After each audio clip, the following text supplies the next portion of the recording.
What's going on, everybody? This is Chris Classic dropping a college vlog. Excuse my whole background. I'm cleaning up the man cave. Hope you guys had a great Survivor Series Saturday, SSS. I just got done watching the events. Nobody told you today. Remember that God loves you, Christ loves you, and I love you as well. Praying for everybody, especially during these times of the holidays. Some people are very happy, some people are very sad, and some people are just So I'm just praying that we thank God for the gifts that He's given us today, the right mind, the things that we've asked for, the things He's denied us because we wasn't ready for it, or maybe it just wasn't our time. We got to understand that. Make sure you subscribe to the Take It Home podcast where I talk about professional wrestling topics. Make sure you also subscribe to C3 Ultimate Wrestling, where it's me and my wife's professional wrestling company that we are trying to take back over. February 1st is 15 to take over, the 15th show of C3 Ultimate Wrestling's existence. It's going to be a big show. Don't trust the board still, but make sure you get your tickets on Eventbrite. Make sure you get tickets for your family, friends, and everything. It'll be a great holiday gift because it's going to be a can't miss show. So, Dyer, Indiana, Harold's private venue. It's going to be dope. Survivor Series. Survivor Series used to be one of my favorite pay-per-views, especially when I was younger. I used to love the random 5-on-5 team. Sometimes it's random and sometimes it made sense. Even the later years where they were doing brand supremacy, Team Raw versus Team SmackDown. And even when it was like SmackDown Women's Champion versus Raw Women's Champion or the tag champs and stuff, I thought that was pretty good. I thought it kind of kept the premise of Survivor Series. So now, this is the third year they did War Games. Now, I'm not going to lie, I'm a little exhausted for War Games. Now, because it's 2 War Games matches, the women's and then the men's. And I know people are throwing tomatoes and chauvinist potatoes at me and stuff. Shout out to you, Arshawn. But I don't know. I'm done with them. I'm not done. We could just do a standard. It's okay. I think it would have been dope to see Bloodline 2.0 versus the original Bloodline with CM Punk. That would have been a good elimination match. I think that would have been cool. The Soul Survivor stuff, that stuff would have been cool as well because it's pretty dope. Other than that, it was a solid show for the most part. It was only a few things that I didn't like, but we're going to go into it. First match was the Women's War Games match, which was I got the stuff. Rhea Ripley, Bianca, Naomi, Io Sky, and Bayley against Liv Morgan, Raquel Rodriguez, Nia Jax, Tiffany Stratton, Candice LeRae. It was good. It started off real slow, like too slow. Bayley and Nia, right? They were going too slow, and it was like they didn't pace themselves, and it made it so obvious that they were waiting for more competitors to be in the event. Like there was somewhere Nia acted like she was trying to cockroach stomp Bayley, but her knee didn't even get high, her feet didn't get high, and it was just kind of dumb. And it was like, why are y'all doing this? And then you heard Bayley like talking to her, like you could tell, and then like the crowd, they weren't that pumped up through the night. I'm not gonna say it was a bad crowd. I mean, I think the wrestlers were the ones that were supposed to get the people to want to get up out their seat and clap and stuff. But these War Games matches could sometimes be exhausting because every contestant has to be in the double ring cage for a pinfall or submission to happen. So sometimes that could be fatigue. Now, this is the first match, the women's match. But eventually it did heat up. Almost every woman came in. They went under the ring for a weapon. A toilet seat of all things was was under the ring, and they was using the toilet seat. Bianca was using her braid, which wound up being braids. It was tables. Io Sky, she had a trash can. I think that's like her signature move for War Games, is to do a moonsault or to fly off with a trash can over her body. Tiffany Stratton, she had some stuff, and then her Money in the Bank briefcase was in one of the trash cans. I'm not going to go through the order. Some of the moves were good. Some of them were like a little sloppy. I will say this, though. I think the heel team they did very good. I think especially when Tiffany came in, how her and Nia were doing tag team moves to each member of the good guy team. I thought that was immaculate. I thought that was pretty good. And even Candice LeRae doing her thing and Raquel Rodriguez and Liv, I thought they gelled a little bit better as a team. I know it's just like a one and done thing. They're not going to like continue to do this in the future, but I think they did great. I know a lot of people like and love Nia's work, myself included, but I do think she did show out. The good guy team, they did good things too. Bianca, she did like 3 backflips. Thought that was unnecessary. She did one with like with a chair. I was like, oh, okay. And she did another one, and then she got hit with something. It was pretty cool. Rhea Ripley, she had a mask that was supposed to protect her orbital, but then she eventually took it off. One thing I didn't like but was impressive was when Tiffany was on top of the cage and Io was on top of the cage, and they wanted to jump off the top at the same time. So Tiffany was literally waiting for Io to put the trash on her body to do it. Technically, she shouldn't be doing that. She should have just fell and probably stopped or took advantage of Io with the trash. Still, like I said, we knew what was happening. The crowd loved it. It woke the crowd up. Like I said, there was a couple times where the crowd was like, seems like they were either tired or just uninterested. But solid match throughout. The good guy team won when Rhea gave Liv Morgan the riptide from the top rope, and it was pretty good. It was a pretty good move. The women climbed on top of the cage, the good guys, and that was in their match. Like I said, it was some things that started off slow, and then it was some things I shook my head at, but solid action. Next match was Shinsuke Nakamura versus LA Knight for the United States Championship. Nakamura's got a dark samurai stuff going on. I love that his music is slowed down. I love that he looks more serious than he has ever before. Shinsuke has had like 3-4 different reiterations of himself, and then he's lost almost every time he's come back from it. LA Knight, they were selling the fact that he is nervous and he is not himself, and this Shinsuke has got under his skin. He dropped the title. He was doing certain things, and I liked it. I thought the match was pretty good. Could have been short.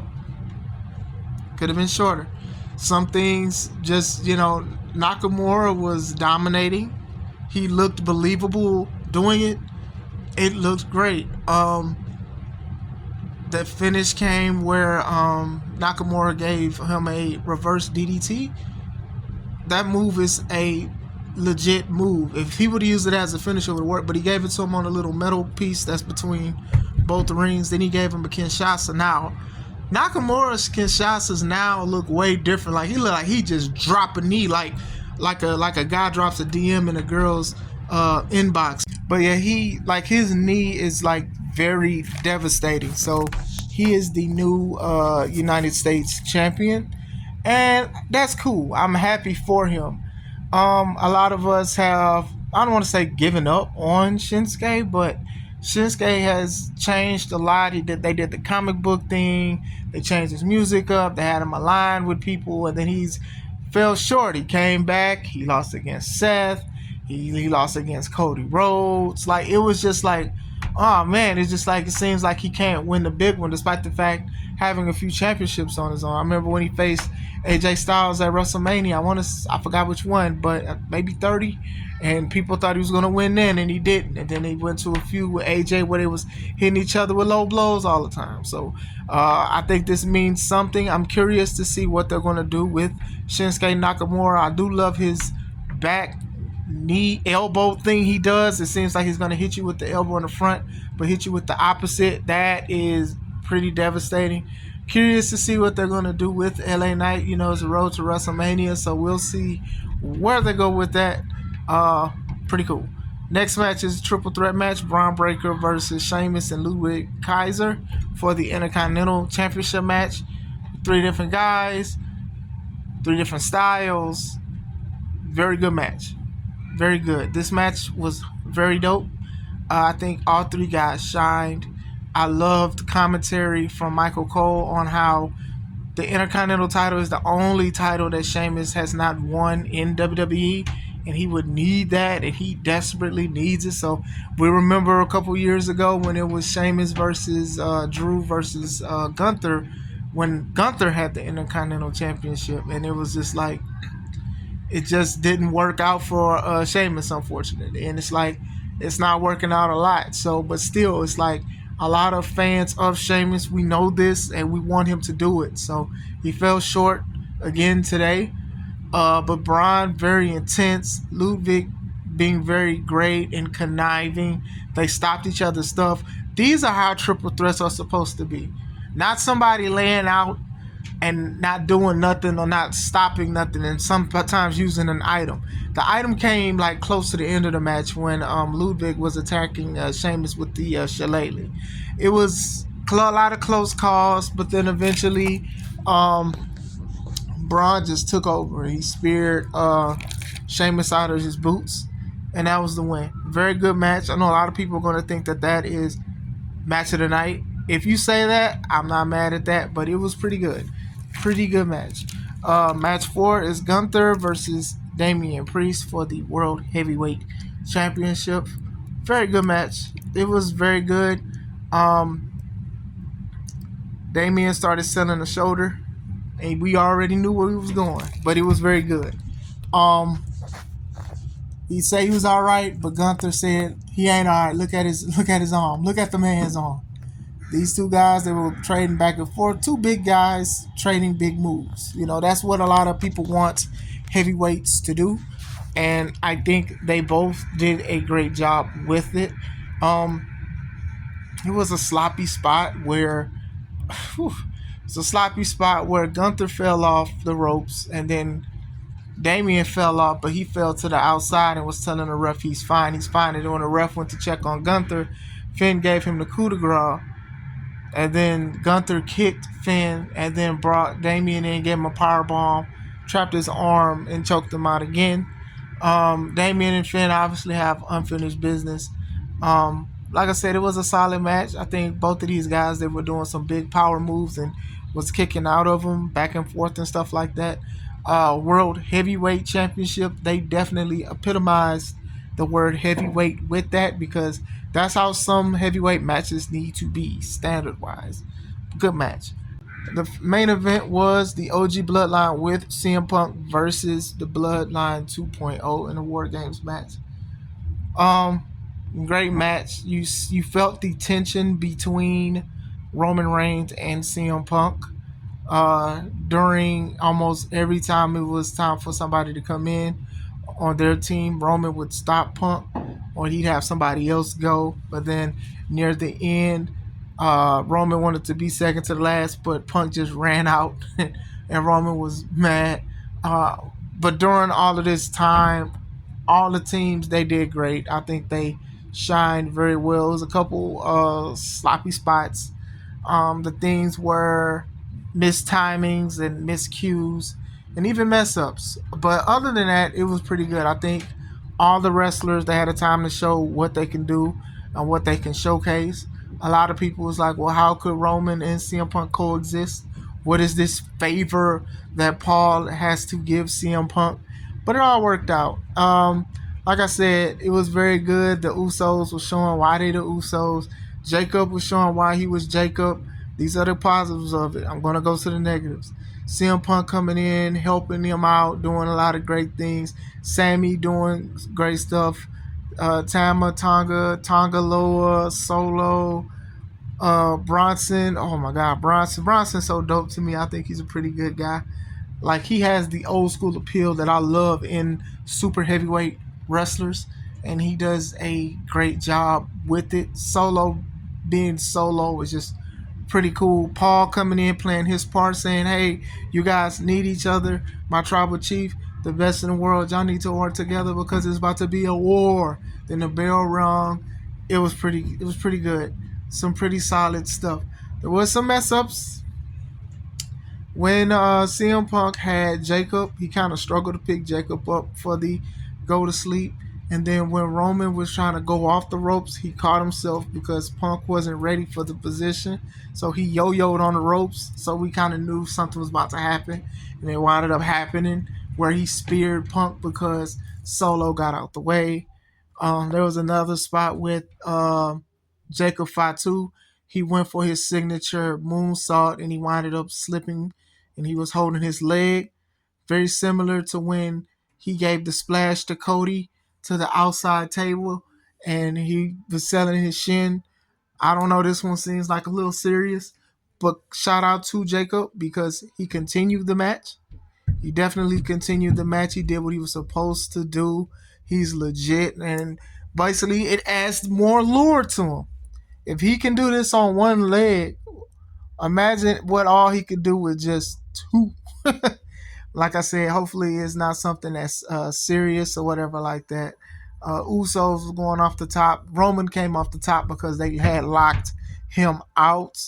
Very good match. I think it was very solid. I think that's a lot. Punk saved Roman when Bronson was going to put him through the table.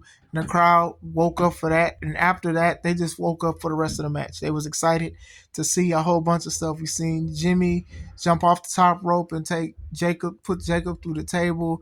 Eventually, all of the other guys, the five guys, they had Solo cornered, and they all took their liberties out on Solo, and then Roman gave him the spear and won. So after the match, Roman and CM Punk shook hands, and then people was like me, I ain't gonna lie, is the Rock music gonna play? Is Brock music gonna play? Seth Rollins gonna come out? Nah, nothing happened. It was just Paul being out there. He hugged Punk, and Punk was like, I need that favor. I'll let you know when the favor is. And Paul was like, I got you. Roman, he embraced Paul Heyman. They all walked out. They walked out very slow. One of the Usos looked hurt. And then they were at the ramp. CM Punk walked out first, but then he came back. They did their pose, and it was the end of Survivor Series 2024. Pretty good show. Pretty solid show. I think it is a show a lot of people were happy to see and things like that. Like I said, despite how I feel about the new format of War Games, I do think that it was a pretty solid show. Only small critiques was some of the stuff was sloppy and some of the stuff was obvious that they were waiting for people. And War Games are very taxing on the body. There's a lot of people that walked out limping, hurt, sore, not looking right, and that's just one of the prices that people pay as wrestlers. But man, you're overcharging yourself when it goes to these War Games matches. I do wish that more people would have engaged the crowd because I do think the crowd would have followed. I mean, even when Damian Priest was going against Gunther, he started like slapping his arm for the clothesline that he does, and the crowd was into it. They came alive. So I do think that more people should have did stuff like that. I mean, even when Jay Uso came out doing his intro, they were saying yeet. Even when he was in the ring, they were saying yeet. Very important for wrestlers to do that. I think the storyline purposes of the Bloodline and CM Punk and Paul Heyman worked pretty good. I thought it was a good show. And if you haven't watched it yet, please watch it before you watch my spoilers and what I think about it. But let me know. What do you guys think of it? Did you guys enjoy it? Let me know. I hope you guys have a wonderful day. This is Chris Classic. Let's take it home.